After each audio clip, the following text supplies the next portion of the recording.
Guys welcome to my channel and yes, अगर आपको ऐसा कोई क्वेश्चन आता है दिमाग में तो आज मैं उसका आंसर देने वाला हूँ। क्या होता है कि वो the most of the people who commented on my videos वो कंफ्यूज है काफ़ी कि उन्होंने रॉयल एनफील्ड लेनी चाहिए या नहीं लेनी चाहिए।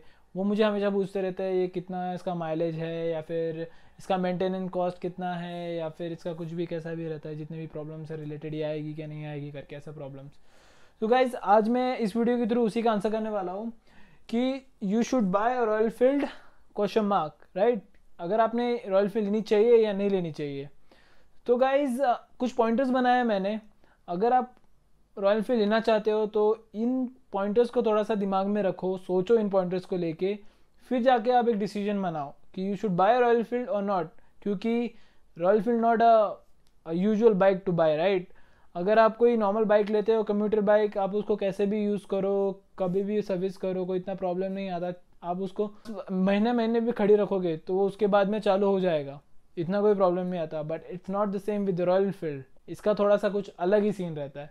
सो लेट्स सी क्या क्या पॉइंट्स बनाए हैं वो मैं आपको दिखाता हूँ। तो पहला पॉइंट रहेगा for what need and purpose you want a bike. So first question before buying any Royal Enfield और a bike, right, you should ask yourself कि अगर बाइक लेना चाहते हो तो आप उसको किस तरीके से आप उसको यूज़ करोगे, या फिर आपको किस चीज़ के लिए वो बाइक लगने वाली है। जो मेरा पर्सनली था तो मैंने क्या किया था कि मेरे पास ऑलरेडी 2 बाइक्स थी पल्सर की। तो मुझे एक टूरिंग बाइक चाहिए थी और रॉयल एनफील्ड ब्रांड का चाहिए था, क्योंकि मुझे बचपन से बहुत शौक था कि रॉयल एनफील्ड लेना है करके।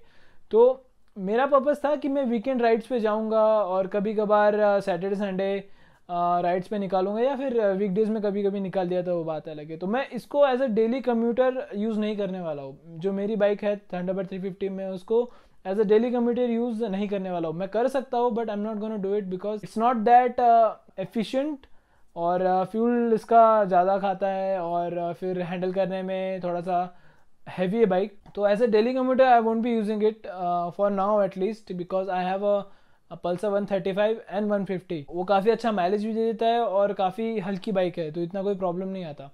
So you should always ask your self कि अगर आपको किस चीज़ के लिए बाइक लेनी है, राइट।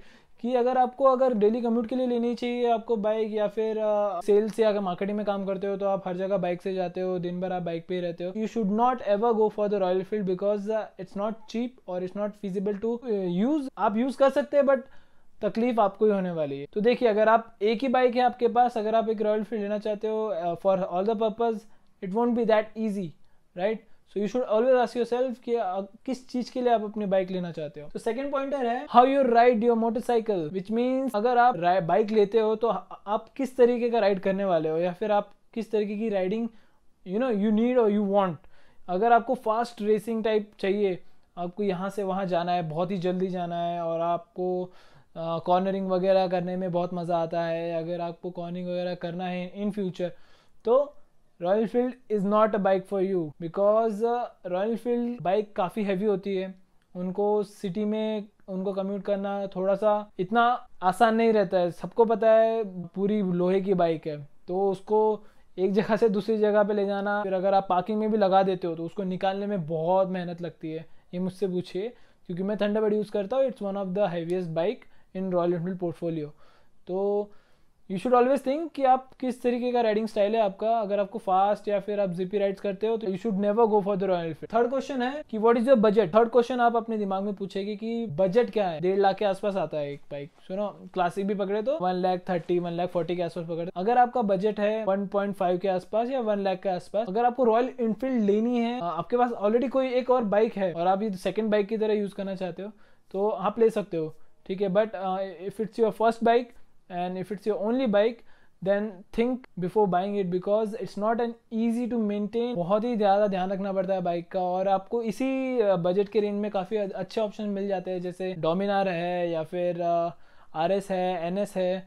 बहुत बहुत ज़्यादा बाइक्स है। और अभी जो यामा की FZ जो 250 आई, तो वो भी काफ़ी अच्छी बाइक है। तो आपको डिसाइड करना है। अगर आप रॉयल एनफील्ड जाओगे तो you will never regret, but it's not a bike which always going to that efficient, right, if you can understand. और नेक्स्ट पॉइंटर की तरफ बढ़ते हैं, तो वो क्वेश्चन रहेगा कि how much you care about your bike. अगर आप रॉयल एनफील्ड लेने वाले हो तो trust me guys, you have to care Royal Enfield bike like a baby, क्योंकि उसका बहुत ध्यान रखना पड़ता है, ऑयलिंग से लेके उसका सर्विसिंग वगैरह। क्योंकि अगर आप रॉयल एनफील्ड बाइक का ध्यान नहीं रखोगे तो मैं आपको गारंटी देता हूँ कि वो आपका ध्यान नहीं रखेगी और वो आपको इतनी प्रॉब्लम्स देगी ना, फिर आप बोलोगे कि यार फिर प्रॉब्लम ऐसी होता है, लोग क्या करते हैं, रॉयल एनफील्ड ले लेते हैं, उनको शौक रहता है, बट वो उसका ध्यान नहीं रखते, उसका अच्छे से सर्विस नहीं करते, उसको ऑयलिंग नहीं करते, उसका चेन लूब नहीं करते वगैरह ये सब। सो उसके कारण बाइक में काफ़ी प्रॉब्लम आ जाती है। फिर लोग रोते हैं कि यार ये रॉयल एनफील्ड कचरा है, उसका अच्छा नहीं चलता, ख़राब होता रहता है, ऐसा वैसा।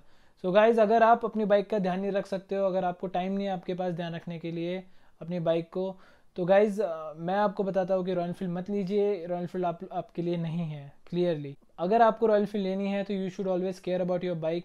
आपको हफ्ते में एटलीस्ट एक बार उसको धोना है, अच्छे से उसको साफ़ करना है। जैसे 500 किलोमीटर या फिर 1000 किलोमीटर क्रॉस होता है तो आपको उसको चेन को खुद से ल्यूब करना रहता है।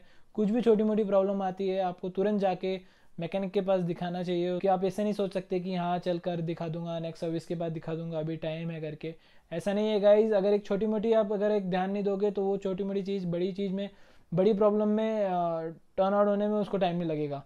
सो यस गाइज, अगर आप ध्यान रख सकते हो, if you really care about your bike then you should go for the Royal Enfield, और if you are not then you shouldn't. And the next point is, will you be able to bear the problems of Royal Enfield bikes. So जैसे आपको पता रहेगा कि royal Enfield bikes एकदम ऐसी नहीं है कि जो आपको प्रॉब्लम्स नहीं देगी। चाहे आप कितना भी ध्यान रखो बाइक का, कुछ ना कुछ, मैं रॉयल एनफील्ड बाइक की बात नहीं कर रहा, कोई भी बाइक है प्रॉब्लम्स देगी ही देगी। बट रॉयल एनफील्ड बाइक का थोड़ा सा है कि जो ज़्यादा प्रॉब्लम देती है। अगर आप बहुत भी ध्यान रखते हो, कुछ ना कुछ उसमें आपको तंगी मिलेगी ही मिलेगी। Because the Royal Enfield bikes are design to give you problems. They want your attention. आप उसको ऐसे नहीं छोड़ सकते हो, राइट? अगर आप सोचोगे चल जान दे, कुछ नहीं होता, नहीं धोया चलेगा, नहीं ग्रीस किया चलेगा, नहीं, you should always ready to bear your problem. आपको पता होना चाहिए कि कुछ भी कभी भी कोई प्रॉब्लम हो सकता है इस बाइक को लेके। You should always get ready. You should always maintain your bike properly. So yes guys, if you can bear the tantrums of a Royal Enfield, then you should buy a Royal Enfield. If not, then do not buy a Royal Enfield. So the next question you should ask is how much you can spend, or how much you can make your expenses toward your bike. So guys, ऐसा रहता है कि royal Enfield bikes को थोड़ा सा maintenance उसका बाकी 150 या फिर बाकी बजाज बाइक से थोड़ा सा उसका मेंटेनेंस ज़्यादा रहता है। तो अराउंड उसका एक सर्विस 1500 के आसपास पड़ जाता है। तो और हाँ, उसका चेन लूप करना और छोटी मोटी चीज़ें टाइट वगैरह करते रहना, तो अराउंड मैं कह सकता हूँ फ्यूल वगैरह भी अगर आप कैलकुलेट करते हो तो काफ़ी महंगी पड़ जाती है, क्योंकि एवरेज कम देगा आपको, 30-35 का एवरेज देगा। हाँ, अगर आप उसके ऊपर कुछ मॉडिफिकेशन करना चाहते हो तो उसके अलग कॉस्ट लगता है। So guys yes, you should be always ready for the expenses that you are going to bear. क्योंकि रॉयल एनफील्ड बाइक चलाना, स्पेशली जो मॉड करना चाहते हैं बाइक्स को, इट्स नॉट चीप। काफ़ी पैसा चला जाता है। अगर आप चीप तरीके से करते हो तो वो इतना दिन टिकता नहीं है और वो अच्छा लगता भी नहीं है। तो अगर आपको मॉड करना ही है तो you should always go for the quality stuff. So guys, इसी के साथ फाइनल क्वेश्चन पे जाते हैं। तो फाइनल क्वेश्चन रहेगा, you should always listen to your heart. मेरे चैनल पे मैं एक बात बताऊँ, मेरे चैनल पे बहुत सारे क्वेश्चन आते हैं मुझे लेके कि मैं ये बाइक लूँ कि वो बाइक लूँ, ऐसे लूँ। रॉयल एनफील्ड के अलावा भी दूसरी बाइक्स जैसे डोमिनार हो या फिर KTM वगैरह रहता है कि मुझे लोग पूछते हैं क्लासिक लेनी चाहिए, KTM लेनी चाहिए, या फिर क्लासिक या थंडरबर्ड या फिर थंडरबर्ड या डोमिनार। तो इस तरह के क्वेश्चन रहते हैं। तो अगर आपके मन में डाउट है कि अगर आप रॉयल एनफील्ड नहीं लेना चाहते हो तो you shouldn't get a royal Enfield. Because जब मैं रॉयल एनफील्ड लेने वाला था तो मेरे दिमाग में सिर्फ एक ही था, इनफील्ड में से बाइक लेनी है। क्योंकि I know the Royal Enfield section, जो उनका बाइक है, जो उनका बाइकिंग का पूरा पोर्टफोलियो है, वो डिफरेंट है दूसरी बाइक से। So you are not going to get happiness if you are a performance oriented person, right?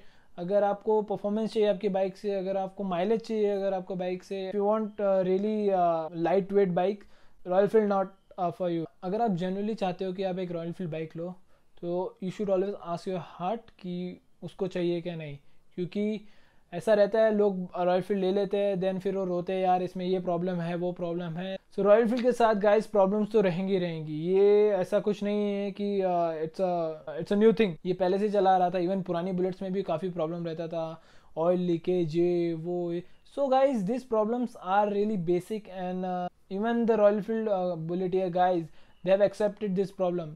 So guys, काफ़ी लोग मुझे पूछते हैं कि ये गाड़ी कितना वाइब्रेट करती है, ज़्यादा वाइब्रेट करती है कि नहीं। अगर रॉयल एनफील्ड बाइक जब बनती है वो वाइब्रेशंस दिए जाते, वो इंजन में ही प्रॉब्लम है, राइट? वो इंजन ही उस तरीके का है कि वो 80-90 के बाद वाइब्रेशंस देगा ही देगा। कुछ भी कर लीजिए, वाइब्रेशंस तो रहेगी। आप थोड़ा बहुत उसको रबर वगैरह लगा के थोड़ा बहुत वाइब्रेशन को कम कर सकते हैं, बट आप उसको कभी भी हमेशा के लिए निकाल नहीं सकते उन वाइब्रेशंस को। हाँ, अगर आपको गाइज अगर वाइब्रेशंस नहीं पसंद है तो then I'm not gonna help you guys. The Royal Enfield not for you. So guys, मेरा final verdict है about should you buy a Royal Enfield or not? Then I would say अगर आप ध्यान दे सकते हो, अगर आप अपनी बाइक को केयर कर सकते हो, अगर आप अपनी बाइक पे टाइम स्पेंड कर सकते हो and you are totally dedicated toward your bike, then you should go for the Royal Enfield, or else आप किसी और बजाज बाइक को ले लो, क्योंकि अगर आप उसको कैसा भी चलाओगे या फिर एक दो सर्विस मिस भी कर दोगे तो इतना कोई प्रॉब्लम नहीं आता, तो आप उनकी तरफ जाइए। अगर आप लिटरली चाहते हो दिल से आपको रॉयल एनफील्ड लेनी है और आप if you are ready to bear all those problems, then you should always go for the Royal Enfield.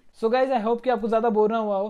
तो ये छोटा सा एक स्मॉल इन्फॉर्मेटिव वीडियो था regarding the people were having doubts about buying a royal Enfield और not. So guys, मैं आशा करता हूँ कि मैं आपको क्वेश्चंस का अच्छे से आंसर कर पाया हूँ। अगर आपको कोई और क्वेश्चन है दिमाग में, आप मुझे कमेंट सेक्शन में पूछ सकते हैं। अगर आपको मुझे कांटेक्ट करना है तो आप मेरे फेसबुक, इंस्टाग्राम एंड ट्विटर पे आप मुझे चेकआउट कर सकते हैं और आप मुझे मैसेज कर सकते हैं वहाँ पे। यस गाइस, मेरा वीडियो शेड्यूल रहता है, मैं हर थर्सडे, सैटरडे और संडे, तो थर्सडे सैटरडे संडे तो कंफर्म रहता है कि मैं एक ना एक वीडियो डालूंगा। और सैटरडे को मेरा लाइव सेशन रहता है अराउंड 10 बजे रात को, तो मैं 10 बजे के आसपास में एक लाइव सेशन करता हूँ हर सैटरडे। सो गाइज, अगर आपके कोई भी क्वेश्चन रहेंगे आप मुझे उस टाइम पे आके मेरे चैनल पे, आप उस लाइव वीडियो पे आप कमेंट कर सकते हैं। I will definitely going to answer that question. तो यस गाइज, अगर आपने इस चैनल को सब्सक्राइब नहीं किया तो सब्सक्राइब कर दीजिए। And if you like the video then hit the like button and I will see you in the next video. Till then, take care, ride safe and ride hard. Bye bye.